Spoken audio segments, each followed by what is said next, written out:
Hello friends, welcome to smile talk paramedical channel. Good morning to all. So ಇಂದು Sunday, ಇವತ್ತು as per ಅವರ ಒಂದು calendar schedule ಪ್ರಕಾರ ಮೋಕ್ ರಿಸಲ್ಟನ್ನು ಅನೌನ್ಸ್ಮೆಂಟ್ ಮಾಡುವಂಥ ದಿನ. ಸೊ ಇವತ್ತು ಯಾರೆಲ್ಲ ನೀವು 22ನೇ ತಾರೀಕು ತನಕ ಒಂದು ಆಪ್ಷನ್ ಎಂಟ್ರಿ ಮಾಡಿದ್ರಿ, ಮೋಕ್ ರಿಸಲ್ಟ್ ಬಂದ ಮೇಲೆ ಒಂದೇ ಮೋಕ್ ರಿಸಲ್ಟ್ ಬಂದ ಮೇಲೆ 22ನೇ ತಾರೀಕು ತನಕ ಒಂದು ಮೋಕ್ ರಿಸಲ್ಟನ್ನು ಆಪ್ಷನ್ ಎಂಟ್ರಿ ಮಾಡಲಿಕ್ಕೆ ಕೊಟ್ಟಿದ್ದರು. ಆ ಒಂದು ರಿಸಲ್ಟನ್ನು ಮೋಕ್ ರಿಸಲ್ಟ್ 2ರ ಫಲಿತಾಂಶವು ಇಂದು ಬರುತ್ತೆ. ಅವರುಗಳ ಒಂದು ಸ್ಕೆಡ್ಯೂಲ್ ಪ್ರಕಾರನೇ ಈ ರಿಸಲ್ಟ್ ಅನೌನ್ಸ್ಮೆಂಟ್ ಆಗುತ್ತೆ. ನಿಮಗೂ ಕೂಡ ನಾನು ತೋರಿಸ್ತಾ ಇದ್ದೀನಿ.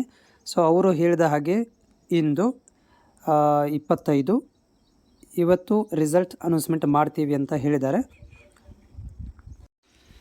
ಇವರು ಕೊಟ್ಟಿರುವಂಥ ಒಂದು ಸ್ಕೆಡ್ಯೂಲ್ ಪ್ರಕಾರ, ಅಂದರೆ ಮಾರ್ಪಾಡು ಮಾಡಿರುವಂಥ ವೇಳಾಪಟ್ಟಿ ಪ್ರಕಾರ ಇಲ್ಲಿ ನೋಡ್ಬೋದು. 2ನೇ ಪಾಯಿಂಟು, 2ನೇ ಅಣುಕು ಸೀಟು ಹಂಚಿಕೆ ಫಲಿತಾಂಶ, ಅದರಲ್ಲಿ ಆಯುಷ್ ವೈದ್ಯಕೀಯ, ದಂತ ವೈದ್ಯಕೀಯ ಎಲ್ಲವನ್ನು ಸೇರಿಸ್ಕೊಂಡು 25ನೇ ತಾರೀಕು ಅಂದರೆ ಇವತ್ತು 8 ಗಂಟೆಯ ನಂತರ ಅಂತ ಹೇಳ್ತಾರೆ.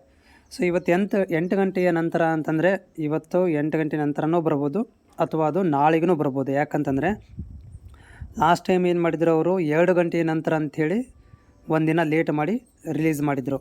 ಸೊ ಇಲ್ಲಿ ಕೂಡ ರಾತ್ರಿ 8 ಗಂಟೆ ನಂತರ ಅಂತಂದರೆ ರಾತ್ರಿ 10 ಗಂಟೆಗೆ ಬರ್ಬೋದು, 11 ಗಂಟೆ, 12 ಗಂಟೆ, ಅಥವಾ ನಾಳೆಗೆ 11 ಗಂಟೆ ಮೇಲೆ ಬರ್ಬೋದು. ಬಂದರೆ ಬೆಳಗ್ಗೆ ಅಂತೂ ಬರೋದಿಲ್ಲ.